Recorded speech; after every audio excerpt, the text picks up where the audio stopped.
బట్టె 10,000 మొహరీలు రామచంద్ర.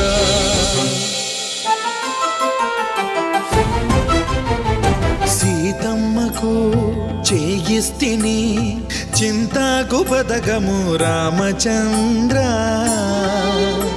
ఆ పథకానికి బట్టె 10,000 వరహాలు రామచంద్ర.